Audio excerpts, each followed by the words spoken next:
Hello students, welcome to Sri Jayendra's Rank Zone classes. I am your friend and mentor for coming classes with respect to physics. Today, this is lecture number 7 of the unit Electric Charges and Fields. So let's begin with the lecture number 7. First, we want to revise a certain things which are the we have already discussed in the previous classes. They are the types of the electric fields. We already know. Let's quickly revise them and move to the electric field lines. So we know this that there are three categories of electric fields. One is the uniform electric field, another is the non-uniform electric field, and the last but not the least, it is a radial electric field. What is uniform electric field? We said the when magnitude as well as direction of the electric field are same at all locations. Look at this. The separations are equal. The separations are the equal. Separation between two lines are equal. So that we call as an uniform electric field. While in the case of a non-uniform electric field, this separation would be an different, or the directions could be a changing like this. Look at this. At every instant, direction is changing. So that we call as a non-uniform electric field. And while we are talking about the radial electric field, then we can say that for a certain point charge, electric field will be moving towards or away from the that same fixed point. This kind of electric field is radial electric field. Now the question is why we are discussing this, because we want to discuss about the electric field lines, or rather we can say this is the electric lines of forces. What are this? Let's look.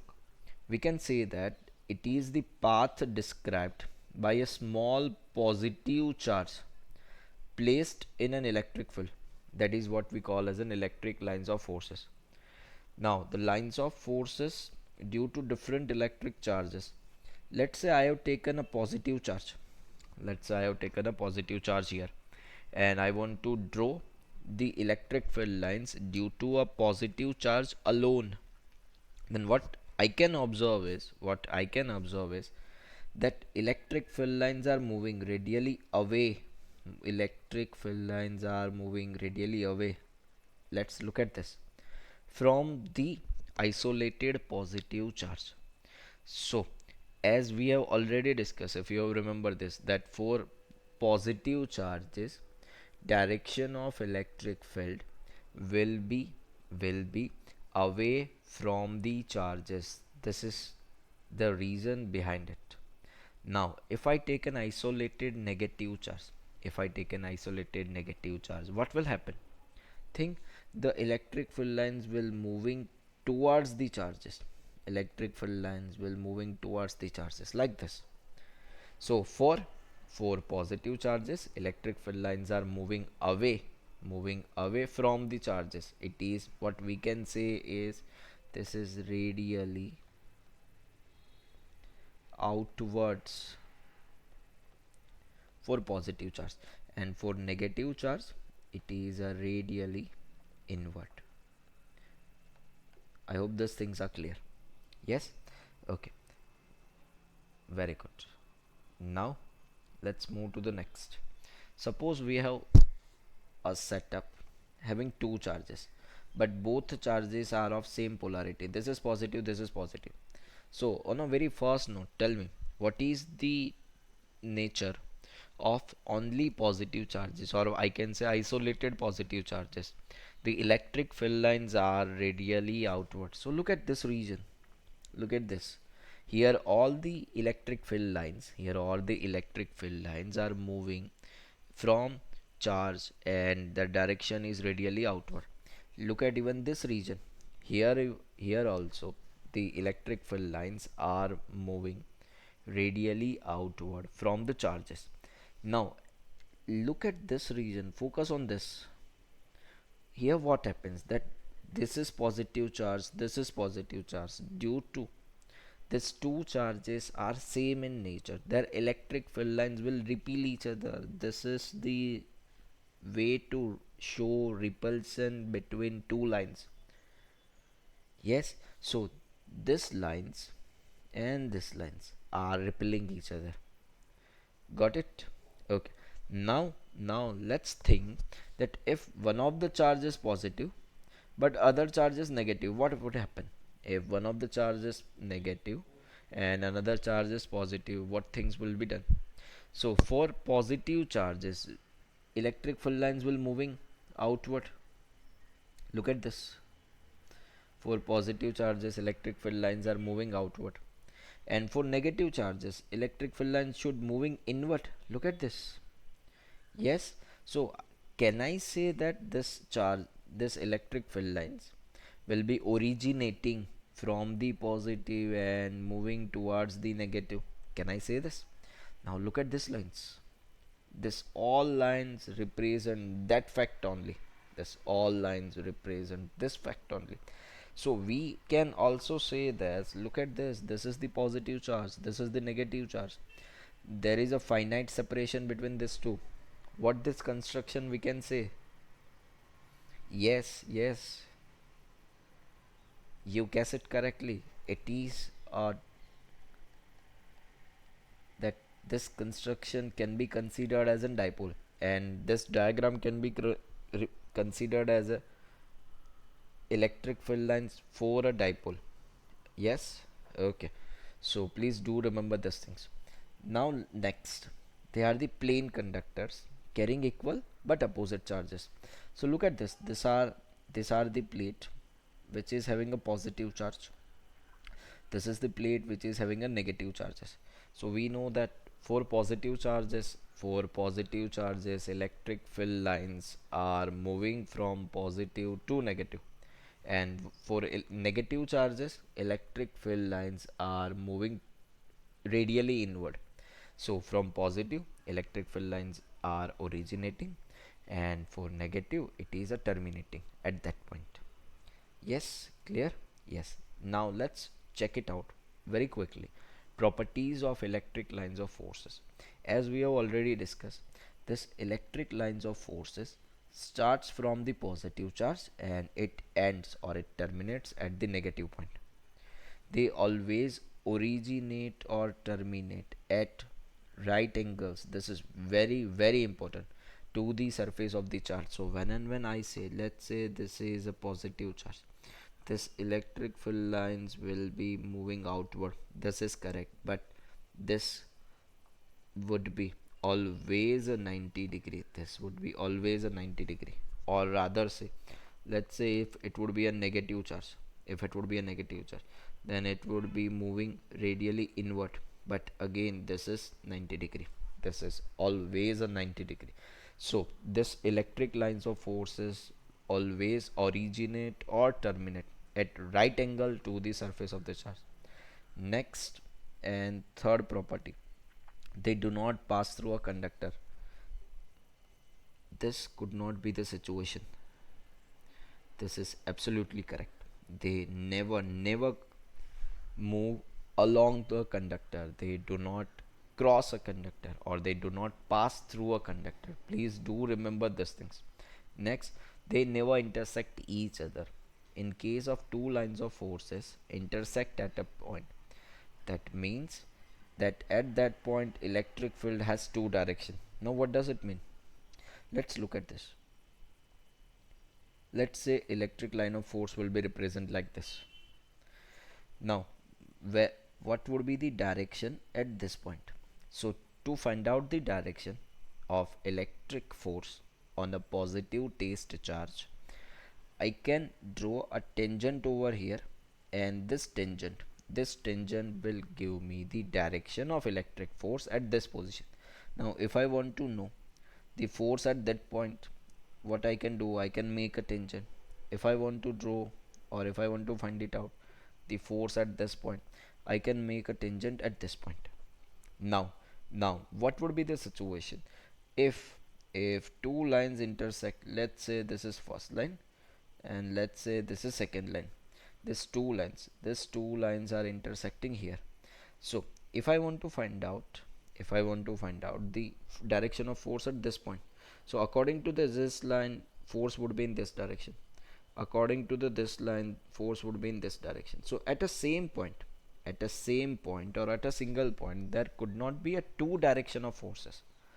So two direction of forces is not possible. That's why we can say that they never ever intersect each other. Can you get it? Can you get it? Yes. So first they starts from the positive charge and they end at the negative charges. They always originate or terminate at right angle to the surface of the charges. They do not pass through a conductor and they never intersect. They never intersect with each other because there could not be a two direction of forces at the same point. It should be a unique one. Next, the relative closeness of lines of force gives the idea about the relative strength of the electric field in that region. That means, let's say the situation is something like this: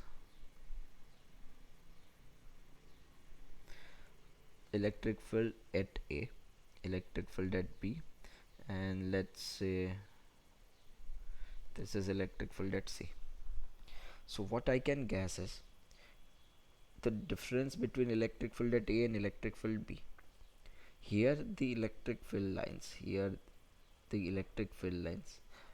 are relatively closer as compared to the this two lines. Yes. So what I can guess is electric field at region 1 would be greater than at electric field at, can you get it? Yes. Okay. And then they contract longitudinally. If they contract, they explains the attraction. Look at this is the repulsion. So they exert a lateral pressure on each other and this explains the repulsion. This is the lateral pressure. Look at this. Yes.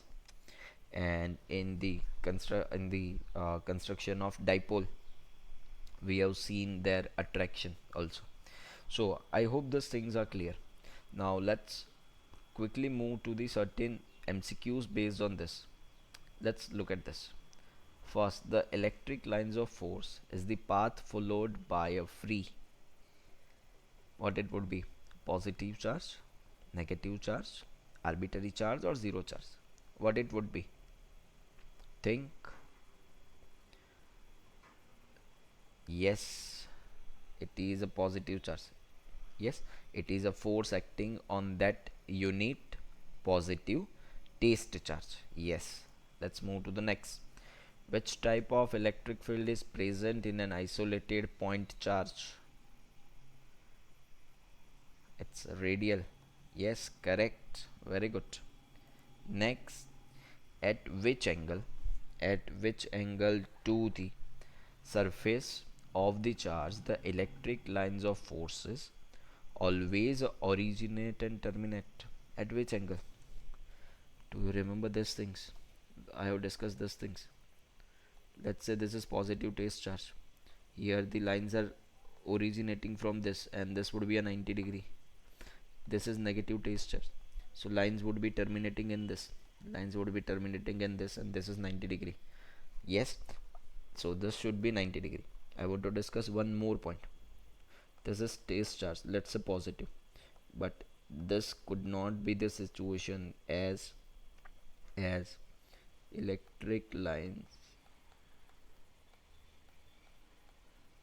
never pass through metallic body.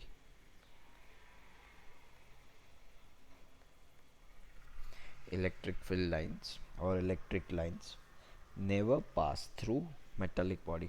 So up till now, is it clear? Yes. Are you clear with the electric lines of forces? Okay, very good. Now let's move to the new topic. It is a motion of a charged particle in uniform electric field. This is what we are discussing about the motion of a charged particle in uniform electric field. Now, on a very first note, what is uniform electric field?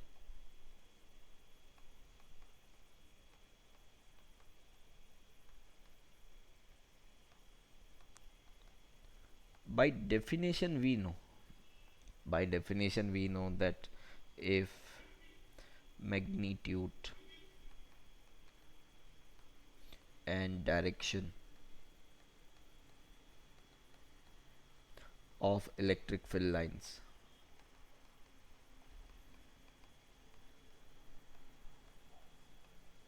are same,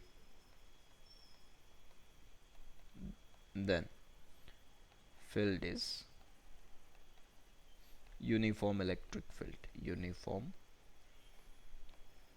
electric field, that we already know. This is the definition that I know. Do I know exact physical significance of this? Let's say electric field is given as 10 into T Newton per coulomb, where T is the time. Where T is the time. Does this electric field is uniform one or non-uniform one? Tell me. If you put T is equals to 0, it would be a 0. If you put T equals to 2, this would be a 20. If you put T is equals to 3, so this is 30. If you put T is equals to 7, let's say T is equals to 70. Now let's look at the data. At 0 second it would be a 0. At 2 second it would be a 20. At 3 seconds it would be a 30. At 7 seconds it would be a 70. So by time this is changing. This is changing with respect to time. So this can not be considered as a uniform. This is non-uniform electric field. This is non-uniform electric field. Yes, let's look at the one more example. Let's say they have given like this, and this x would be the position. This x would be the position. Put up x equals to 0, field would be a 0. X equals to 3, field would be a 30. X, let's say x equals to 7, E would be equals to 70. Now here, as position changes, electric field is changing. So this two are the cases of non-uniform electric field. There are more others too, but what I mean is before we apply our relations, we need to be very careful that whether this electric field is uniform electric field or non-uniform electric field. If it is a uniform, you can apply the relation. These rules on this formulas are valid for you. If they are non-uniform one, if it is electric field is non-uniform one, you cannot apply this. Now let's begin how this can work. Let's say this is charge q. And this is the direction of electric field. So I know that on this charge q, force due to electric field is q into e. This force due to electric field is q into e, and direction of this force,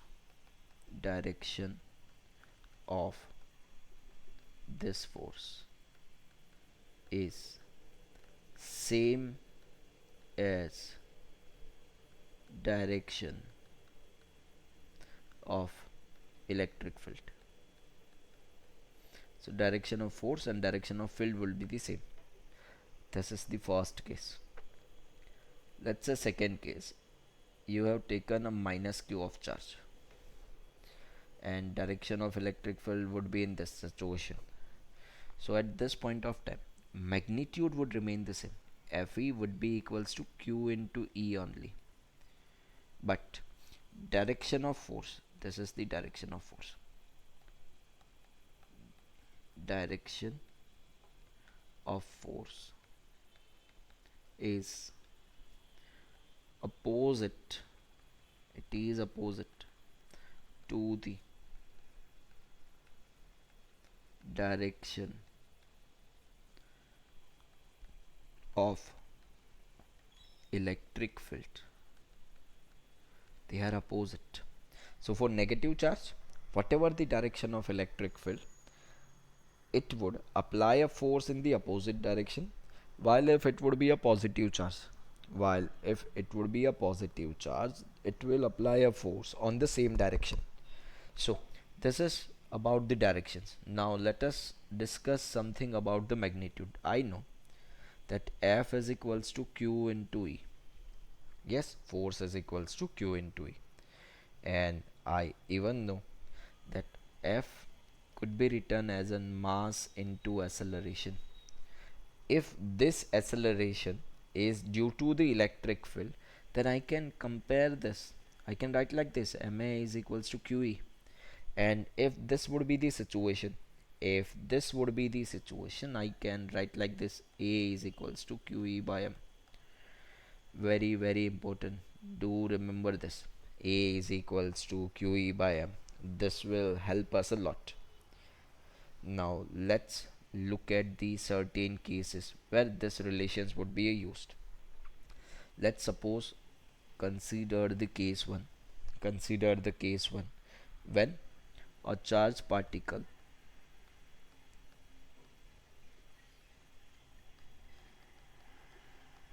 is initially at rest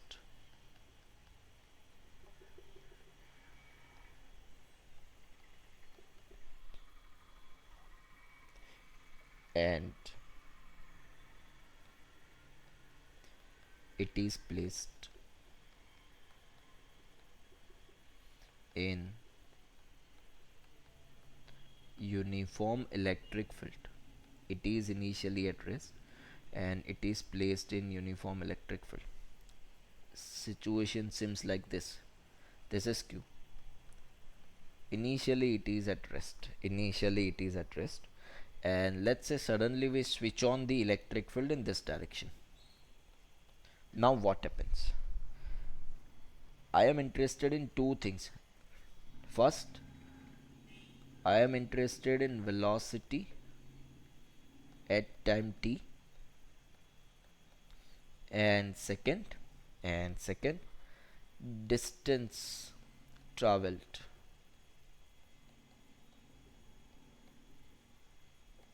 So at a very first level, we are interested in this two: velocity at time t, and the second is the distance travel. Let's look at this. If you remember, this is uniform electric field.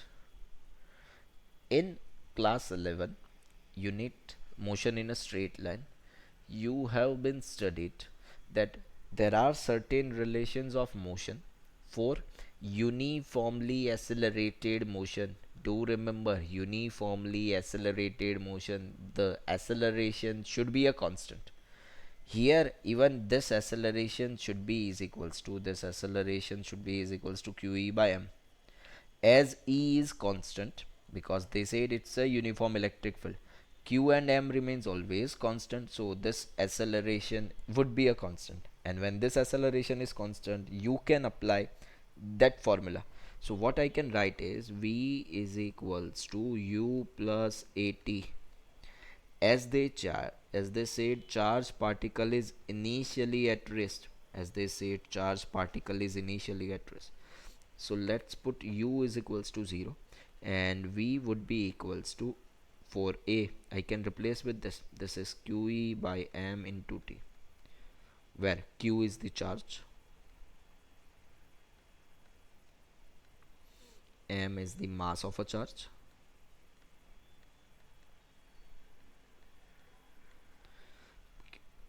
E is the electric field in that region, and T is the time required to move. So can you get it? So this is velocity is equals to V is equals to U plus AT, while we say the V is the final velocity and U is the initial velocity. So we get this kind of relation. Yes, got it? Okay, now half of the battle has been won. Now next task would be to find out the distance travel. Let's move.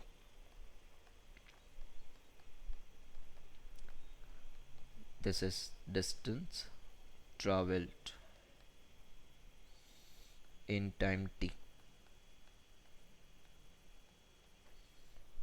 Now I have a relation x is equals to ut plus half at square. If you remember, if you remember these things, actually these are the relations for the displacement.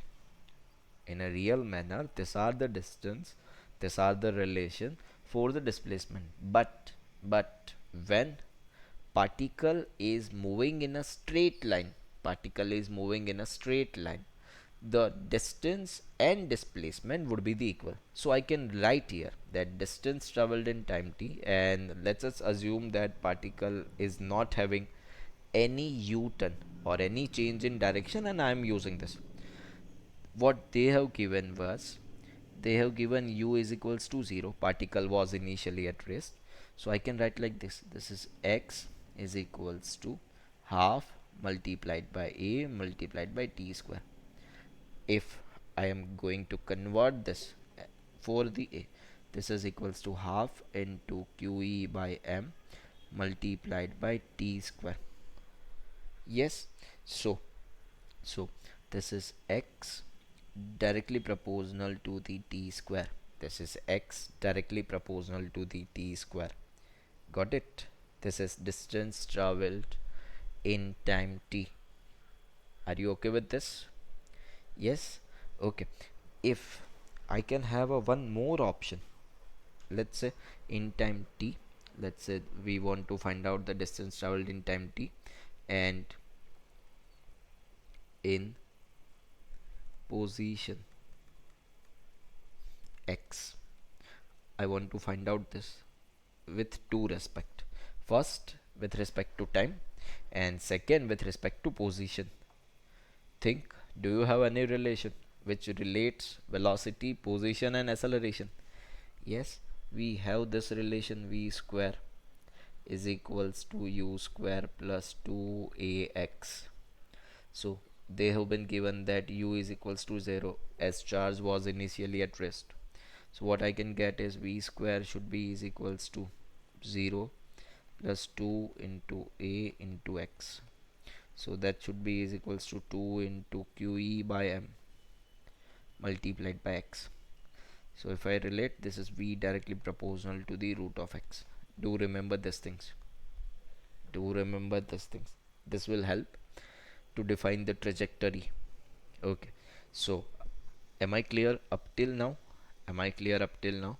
What we are supposed to do is we just replace acceleration. We just replace with the acceleration, and that acceleration should be q into e divided by m when and when charged particle is moving in a straight line. So let's go to the numericals quickly.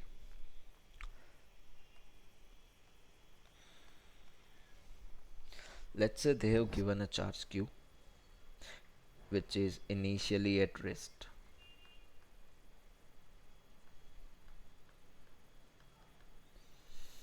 An electric field is suddenly switch on,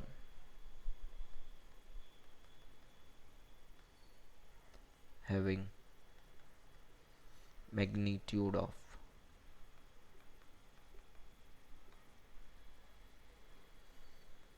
100 Newton per coulomb for t is equals to 20 seconds. I need to find out first velocity after 20 seconds, and second distance traveled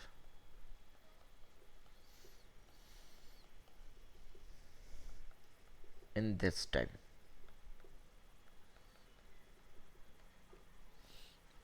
Let's say charge having a value of 1 coulomb. So let's do it. First you require a velocity, so I can write like this: v is equals to qe by m. into t. This is q would be a 1 multiplied by electric field. It is 100 Newton per coulomb divided by mass m multiplied by time t. It's a 20 seconds. So this is 100 into 20, 2000 divided by m, as mass has not been given. Unit would be meter per second. Got it?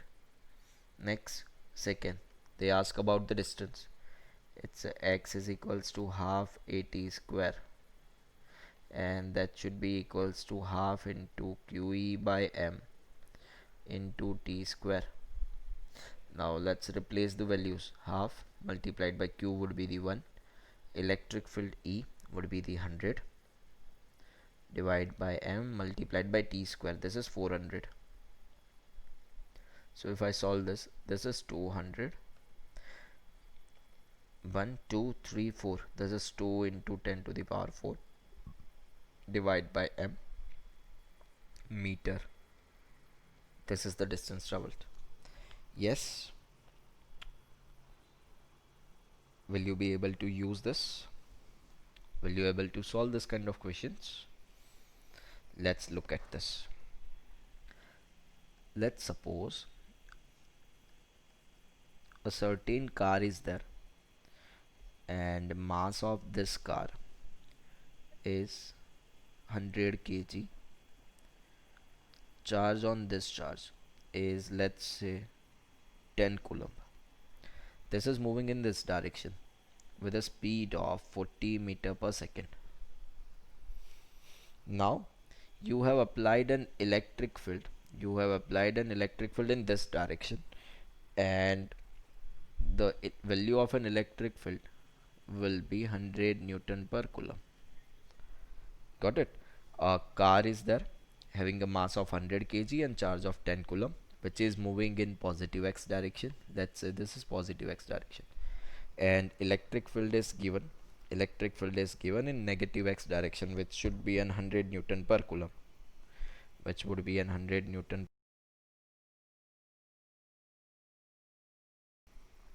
You need to find out first time at which car comes to rest, and second, distance traveled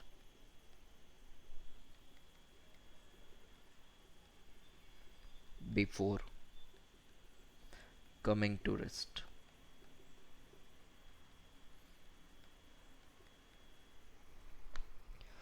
So let's begin. What would be the situation? As car is moving in positive x direction, electric field, and that means force is applied in this direction. As direction of electric field and direction of motion both are in opposite, so gradually its speed decreases, and at certain point of time it will come to a rest. We need to find out the time at which this situation occurs. So what I can write is v is equals to u plus at. Yes, as they say, they it will come to the rest, so the final velocity should be a 0. This is equals to 40, and acceleration I should write as an qe by m, but in minus. Why? Because the direction are different, multiplied by t. So if I solve this, it's a 40 should be is equals to q, it is a 10 multiplied by electric field, it is again 100 divided by mass, it is 100 into t. So this 2 has been vanished. So what I can write is t should be is equals to 40 by 10, and that would be a 4 seconds. T would be 40 by 10, and it would be a 4 seconds. Yes, got it? Okay, now let's look at the second question of this situation. They have been asked that distance traveled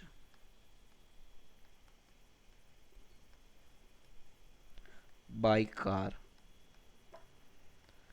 before coming to rest. distance traveled by car before coming to rest. Let's do it. This is v square minus u square should be equals to 2ax. V square should be a 0. U square, what was the velocity? It was the 40. So this is square of this 40. This is equals to 2 multiplied by QE by m into x. But as acceleration in opposite direction, so this should be a negative. Negative, negative, positive. This is 1600 should be is equals to 2 multiplied by charge. It would be a 10 coulomb. Electric field, it would be an 100 Newton per coulomb. Mass would be the 100 kg multiplied by x. So this 100 gone, and the we are having x should be is equals to 1600 divided by 20. So 1600 by 20, it is at 80 meter. Got it? So it has been traveled for 80 meter before it comes to a rest. Can you get it? Yes? Did you understand this? Now you can do one more thing regarding this. So when you need to calculate, when you need to calculate this kind of stuff, what you can do is you can just calculate the acceleration at very first. It is an QE by m. So every time you do not need to carry this bulkier term with you. So this would be a very easy for you to solve this. Let's say this in 100, this is 100. So this would be gone and you have been calculated 10. Next, you need to apply only A is equals to 10 meter per second square. That can save your time. That can save your time. Understood? Okay. So do something like that. That can save your time. Yes? Okay. Now let's move to the next question. Let's say we have been given a one proton and second electron.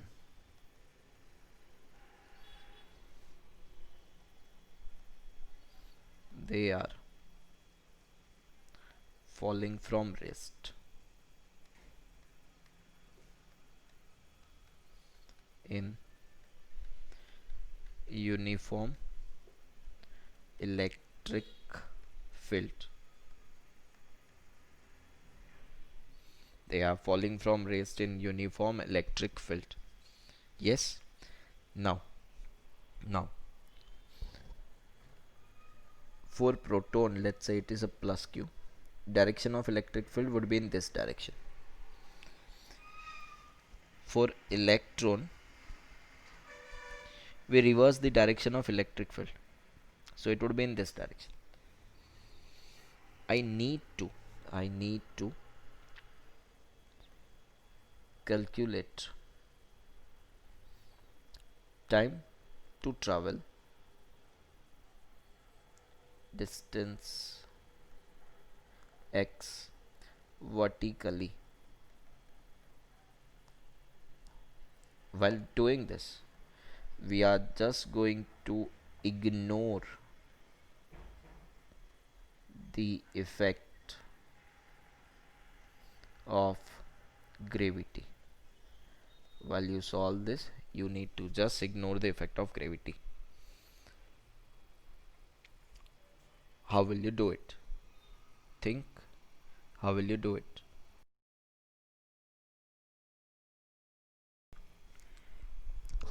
Will you be able to solve this? How? Think it. Yes. They are falling from the rest. That means they have announced that u equals to a 0. You need to travel a distance x and you require a time. So this is x equals to half at square, and t square should be is equals to 2x by a. If I replace a with QE by m, this should seems like this. T square is equals to 2x by m, 2x into m into QE. Now this is the charge of a proton, this is a mass of a proton. Electric field and distance would be the same. Now for the electron, as electron is moving in this direction, electric field is in this direction. So do you remember, this is the negative charge. So for negative charge, force, or I should say electric field, is acting in an opposite direction. So even the situation for the electron would be the same, x equals to half a t square. And if I replace a is equals to q square by m, a is equals to qe by m. So this is the time of proton, this is the time of an electron, would be is equals to 2 into x multiplied by mass of an electron divided by charge of an electron multiplied by e. The things would be the same. Now the question is, which one will be having higher amount of time, which one will be having an higher amount of time to travel a distance x? Tell me. You have been provided every data, you have been provided every data, now you have the formulas too. Which one will require a longer amount of time to travel a distance x vertically? Now let's look at the situation that distance is the same, so it is 2x, it is 2x. For proton and electron, these charges are same.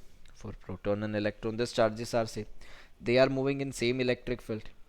Now the only thing that changes, that is mass, and it is directly proportional to the square of the time. It is directly proportional to the square of the time. So if a particle having a greater mass, it will be require a greater amount of time. Yes. Now tell me, which one having a higher amount of mass? Would it be having with the proton, or would it be having with the electron?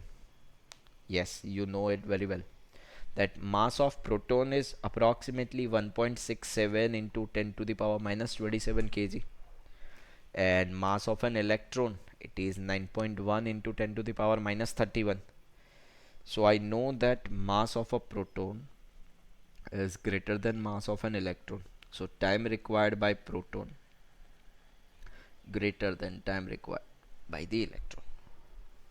Yes, will you be able to solve this kind of questions? So basically this all are the questions that we have done previously with the motion in a straight line. A little difference would be, I need to apply acceleration as qe by m. I need to apply the acceleration as qe by m. So will you able to solve this? Are you sure? Any difficulties? No? So let's move to the next case quickly. Up till now what we were discussing was that charge is at rest, and we need to apply a electric field. Now second case would be, let's say move to the case 2. It is that when charged particle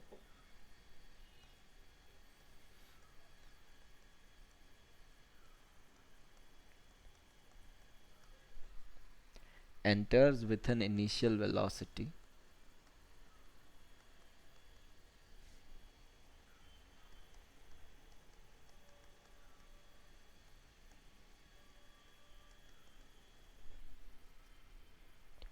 at right angle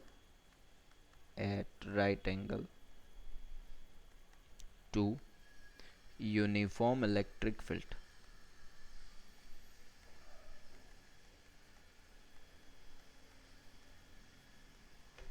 This is the second situation, when charged particle enters with an initial velocity but at right angle to uniform electric field. Now what would be the situation?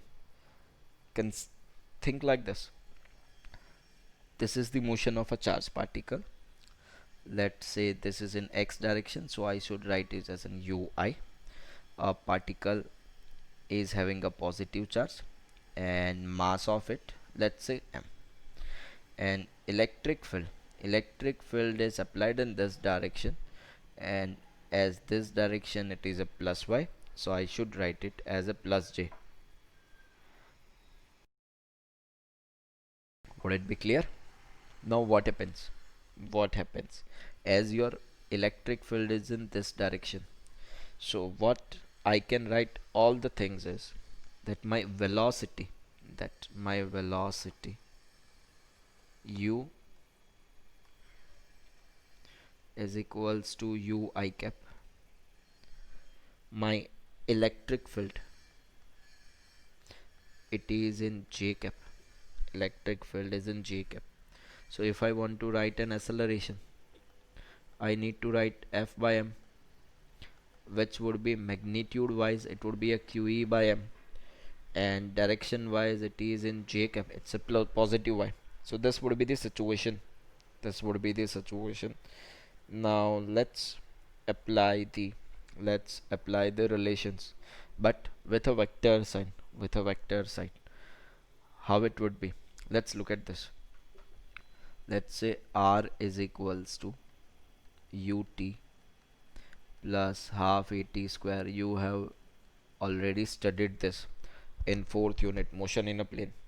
So this would be r is equals to ut plus half at square. This would be in ut I cap plus half multiplied by qe by m t square, half into qe by t square into j cap. Yes, if I compare this with the xi plus yj component, then what I can get is that in x direction there is only a motion having a uniform velocity, x is equals to u into t, while with y it would be a half into qe by m into t square. This is what you are getting. So if I replace this t with this relation, x is equals to u into t, and while t could be written as x by u. So if I replace this, what I am having is this is half into qe by m multiplied by x square by u square. This is y. Can you get it? Okay. So what this means is, we have relation as y directly proportional to the x square. Which trajectory is it? Tell me. Yes, it is a parabola. This represents a parabola. Okay. And how could I plot this? It would something like this. Let's say this is y, this is x, and their path would be something like this. This path would be the something like this. Yes. Are you able to solve this? Yes. Okay. Now, shall we move further? One more case. Shall we move further with this? Now let's find out velocity of a charged particle. Velocity of a charged particle at any instant t. At any instant t. How can you solve this? How can you solve this? So let's say it is a v is equals to u plus at. Yes. So this is u I cap plus acceleration, which would be a qe by m into j cap into t. So if I say x component of velocity, it is a u. If I say it's an x component of velocity, it is a u. And if I say a y component of velocity, because it is now a two-dimensional motion, qe by m into t. This is qe by m into the t. Yes. So if I have been asked, do this very carefully, if I have been asked what would be the magnitude, what would be the magnitude of a velocity,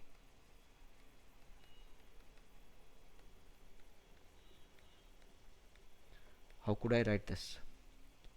How could I write this? Let's say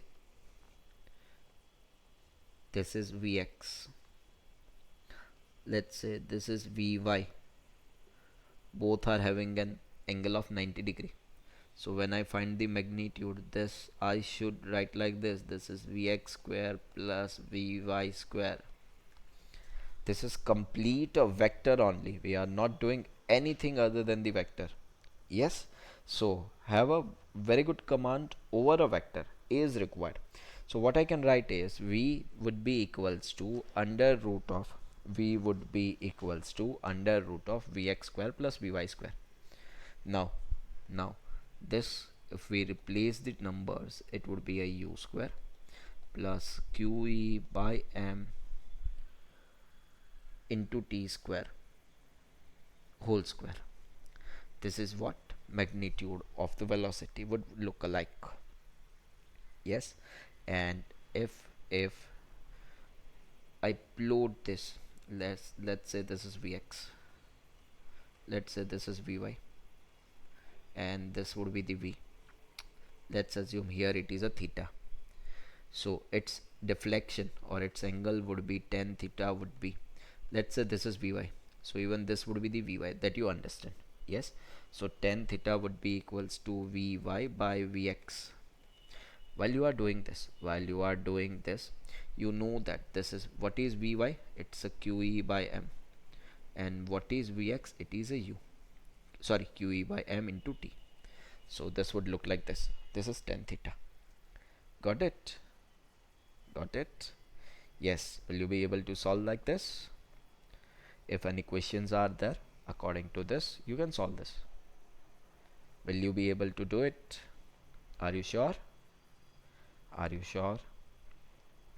Let's do something a very unique. Let's do it.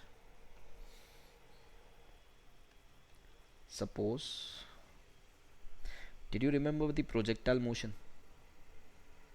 Yes, something like this. Now this is having plus q charge. This is having plus q charge, and its mass would be the m. Its mass would be the m. You have projected this with velocity u and angle theta. You need to find out time of flight. And one more thing. You have applied electric field in this direction. You have applied electric field in this direction. And this electric field is uniform 1. This electric field is uniform 1. So how could you do this? And you have not been given that ignore the effect of gravity. That means you need to consider it. So time of flight, it would be equals to 2u sine theta by g. It was the situation. This is the situation when no electric field will be there. Now here electric field is there. So if you look at this, this is mg, it's a force, and in this direction it is a qe, and this both are acting. It is not something like that this alone is acting, that both are acting. So you need to calculate it as a g plus minus a. Time of flight, this is equals to 2u sine theta divided by g plus minus a, and you need to replace this with a is equals to qe by m. Will you be able to solve this? Yes. How will you decide plus or minus? How will you decide the plus or minus? Think. Think. How can you do this? How can you do this? Yes, if these two are in the opposite direction, you need to add this here. The electric field is in upward direction, so this should be is equals to g plus qe by m. And if electric field would be in downward direction, that should be is equals to g minus qe by m. Yes, same way if they have been asked what would be the h max, can you write this? Yes, I let it on you to write this. Okay, will you be able to solve this? Okay, great. So let's shut it down here. What we have discussed in this class, was we have started with the electric field lines, their properties, how they look alike. Then we have switched to the motion of a charged particle in uniform electric field. Basically we have discussed two cases. They are the first was the when charged particle is at rest, and when charged particle is at rest and electric field has been just switch on. And the second case was when charged particle is moving with an initial velocity u and it enters in a uniform electric field at right angle. So I hope these things are clear. Yes, do one thing, practice at least 50 to 60 questions based on this concept. This will help you to solve to solve the questions in the examinations. Yes. Okay. Bye bye. Take care. Thank you. Have a great day.